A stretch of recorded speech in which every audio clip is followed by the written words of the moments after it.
मैं जो शब्द इस्तेमाल करती हूँ, मेरा इंटेंशन कुछ भी हो सकता है उन शब्दों को इस्तेमाल करने के लिए, बट आपकी ब्रेन एक्टिविटी, जैसे आपके सबकॉन्शियस प्रोग्रामिंग और वायरिंग हुआ है आपके ब्रेन में इन शब्दों का, मेरे शब्दों का इफ़ेक्ट एक तरीके से पड़ना चाहिए, बिकॉज़ मैं इन शब्दों को जैसे इस्तेमाल करती हूँ उसका इंटेंशन एक हो सकता है। पर जैसे आपके ब्रेन में वो वायरिंग हुआ है, उन शब्दों का इफ़ेक्ट कंप्लीटली ऑपोज़िट भी हो सकता है। एक्चुअली रिसेंटली हमने पत्री जी का वो आर्टिकल भी पढ़ा था, द 4 आइज़, जो अभी हमारे लेटेस्ट पिरामिड ध्यान जगत मैगज़ीन में भी आप पढ़ सकते हैं, जिसमें शब्द का जो पद अर्थ है, द सोर्स ऑफ दैट शब्द जो आप बता रहे हैं, वो बहुत इम्पॉर्टेंट है। जब तक हम नहीं जानते वो शब्द का रियल मीनिंग, जिस भाषा में वो शब्द का मतलब क्या था,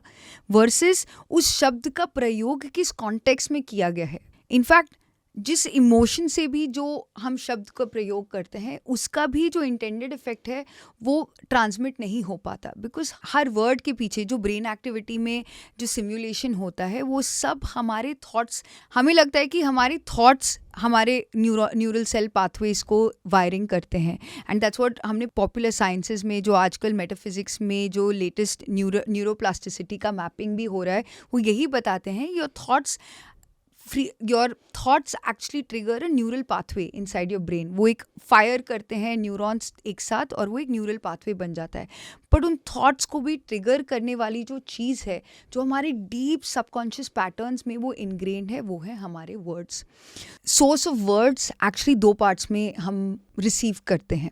एक तो होता है माता पिता के थ्रू, हमारे माइंड डेवलपमेंट के स्टेजेस पर सबकॉन्शियस माइंड में उन शब्दों के पीछे जो भावनाएं हैं, जो मेमोरीज है, जो एम्बेडेड है, जो उस वर्ड को हमारे माइंड में एक शेप और फॉर्म देता है, जिसकी वजह से मैं लव का शब्द अलग तरीके से परसीव करती हूँ। इनफैक्ट अगर आप लव का शब्द 10 लोगों को सुना के उनके ब्रेन वेव फंक्शंस को अगर आप चेक करेंगे, you will see that each one regulates and simulates the emotion of love in a very different way, because उनका जो वायरिंग हुआ है उस शब्द के पीछे, बचपन से उनकी जो कंडीशनिंग रही है, वो एक तरीके का सोर्स होता है। दूसरा सोर्स होता है द कलेक्टिव अनकॉन्शियस। ये मैंने एक बुक में पढ़ा था कि अगर हिस्ट्री ऑफ वर्ड्स के पीछे जाते हैं,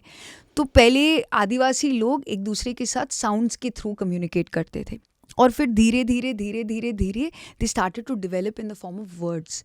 तो जिस समय से जब शब्दों का प्रयोग, द आविष्कार किया गया था, जब डिस्कवरी हुई थी कि हम शब्द, साउंड्स, वावल्स के थ्रू हम एक दूसरे के साथ अपने थॉट्स को कम्युनिकेट कर सकते हैं, जो भी भावनाएं तब से, उन शब्द जब से वो आविष्कार हुए थे, तब से लेके अब तक जो भी उस कलेक्टिव अनकॉन्शियस के थ्रू उस शब्द के पीछे एक चार्ज डला हुआ है, वो चार्ज भी इस शब्द का सोर्स बन जाता है। अगर हम प्यार, प्रेम के शब्द का अस्तित्व अगर हम ढूंढना शुरू करें, तो एक्चुअली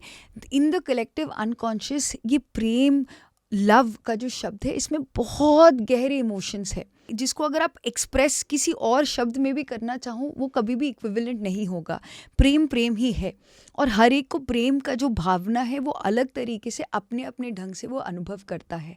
तो जितना महत्व शब्द का सोर्स है, उतना ही महत्व है हमें जानना कि हम उस शब्द को कैसे उपयोग करते हैं, दूसरे के ऊपर कैसे इम्पैक्ट करता है। तो जो कॉन्टेक्स्ट था फाइनली जो हमें समझना है, वो ये है कि अगर आप सही में अपनी प्रोग्रेस जानना चाहते हैं कि आप मेडिटेशन में कितना आगे बढ़े हैं, तो यस, थॉट्स में भी आ रहे हो, जा रहे हो, मे बी आप बहुत डीप ध्यान में भी जा रहे हो, मे बी आपको बहुत सारे एक्सपीरियंसेस हो रहे हैं, या आपको मेडिटेशन में कोई भी एक्सपीरियंस नहीं हो रहा। अगर आप ये चेक करना चाहते हैं कि आपका मेडिटेशन कितना डीप आप जा पा रहे हैं, आप कितना अवेयर हुए हैं अपने इनर वर्ल्ड के प्रति, वो दर्शाता है आपकी वर्ड्स से।